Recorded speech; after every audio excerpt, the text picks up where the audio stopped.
Hello, hello. Welcome back to And One More Thing. This is the podcast where we talk about one more thing each about the sermon this past Sunday. My name's Paul Mente. And I'm Matt Dixon. What's up, Paul? How's it going? Oh, pretty good, man. Pretty good. Still kind of waking up, didn't have my morning coffee, so it's a little bit of a struggle, but Are you like trying to get away from coffee or something, or what? I need to back off of caffeine a little bit, but also today I just left it at the Keurig. I brewed it and left it there, was in a Mhm. rush out, and so it's one of those days. Gotcha. Well, we have a Keurig here, so Yeah, I might have to jump on that a little bit later, but I'm trying to get some of that natural energy that you're supposed to have in the morning. I'm trying to use that more instead of just hopping right into the caffeine, I feel I like think that's I think because of the fall, that doesn't exist anymore. I don't know exactly really what you're that was a post-fall thing. Yeah, Right. pre-fall, yeah, I'm sure you got a burst of energy in the morning, but I don't know if that exists anymore exactly. And Yeah. Cool. Well, we're in Mark chapter 2 now.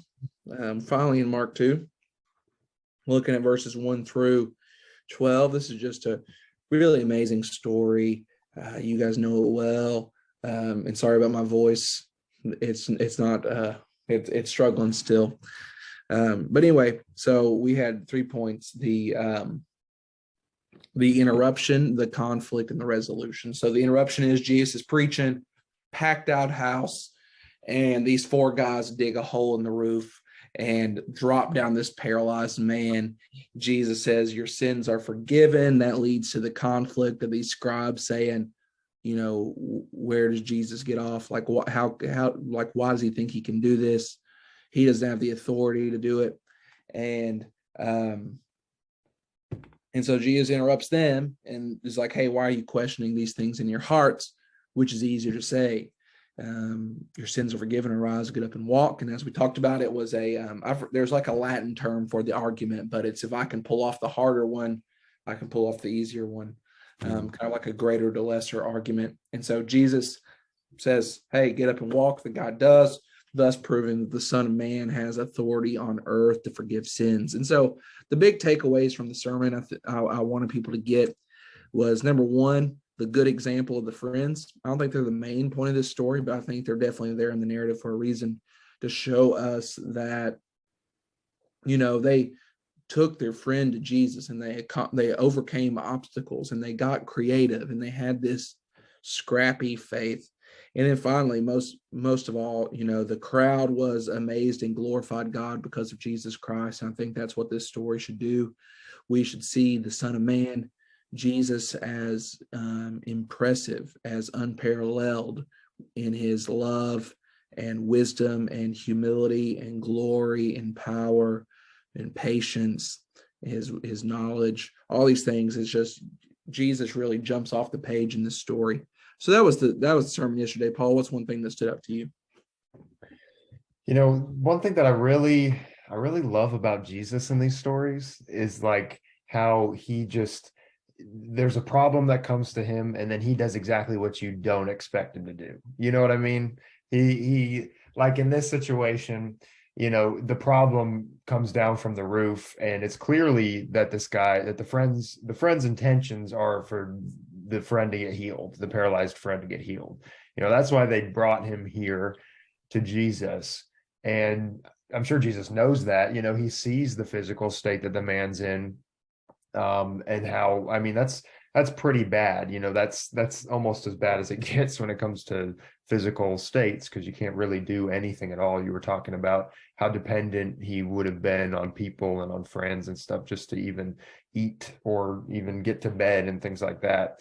But like I was saying about Jesus, it's just like he does the thing that you don't expect him to do. And so the friend's intentions were for their friend to get healed, and Jesus' intentions was for his spiritual health to be healed. Jesus looked at that man and he saw his physical state, but he also saw his spiritual state as far worse than that physical state. It reminds me of 1 Corinthians 2:14. The natural person does not accept the things of the Spirit of God. Jesus saw that man and knew that his spirit was not accepting the things of God, the natural man that he was. And then Romans 8:7, for the mind that is set on the flesh is hostile to God. The person in their sin, in their in their original state, is against God. And that's what Jesus saw in that man as far worse than any kind of physical situation he could have been in. And I think that calls us Christians to one thing, and that is, realize where you were in your sin. That's what I was kind of thinking about yesterday when you were talking about that. I was like, well, Jesus, Jesus saved me, and he saw my spiritual place as far worse than my physical place, no matter what that might be. And a lot of the time we look at wherever we are physically, um, and we see that as just the worst of the worst, when really we need to recognize the weight and power of our sin and our spiritual world. We need to live a little bit more spiritually minded, in our day-to-day lives. And I think what Jesus does here is he shows us that we are desperate, in no matter how bad our physical state is, we are more desperate in our spiritual state without him. And that was something that kind of just stood with me as the day went on yesterday. That's awesome. One thing I wanted to share is somewhat related to that, and it's just kind of zooming out to see this story as Jesus encountering the brokenness of our world due to our sin. Things like, demon possession, things like leprosy, things like paralysis. These are all existing in our world due to our sin, right? It's the fallenness of our creation because of Adam and Eve, Adam's sin. And so what we see in all these stories is Jesus doing a work of restoration and that kind of shows us what he's come to do, right? He's restoring the world slowly but surely to be back or even better than what it was originally when it was created before it was tainted by sin. So we see Jesus doing all these things. And I think that's just a really beautiful picture because, we might not be paralyzed, but we all, my voice is not up to snuff, and you wake up and you're tired, and, we hurt and we suffer and we die. And it's just encouraging to see Jesus, the Son of Man, as the answer to all that, as the one who can reverse it, the one who can restore a man to walk again and to live again.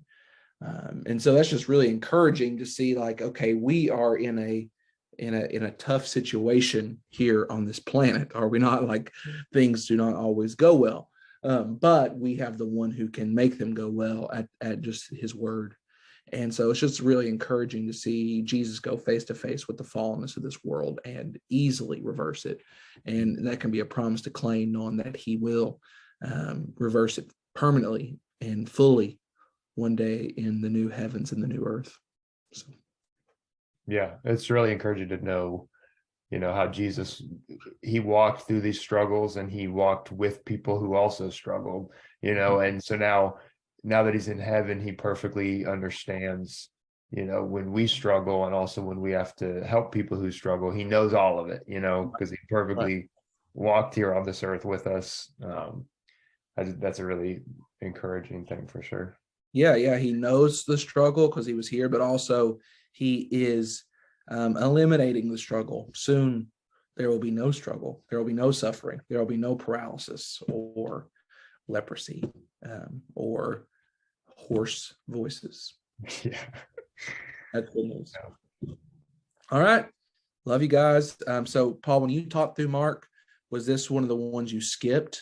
I don't want to talk about it. No, I did teach on this one, but yeah, I was jumping through Mark with the youth the first time, and Matt's still mad at me for not going through every single passage, but I was trying to get it through the summer, and you can't do every single passage if you're just trying to make it through the summer. So.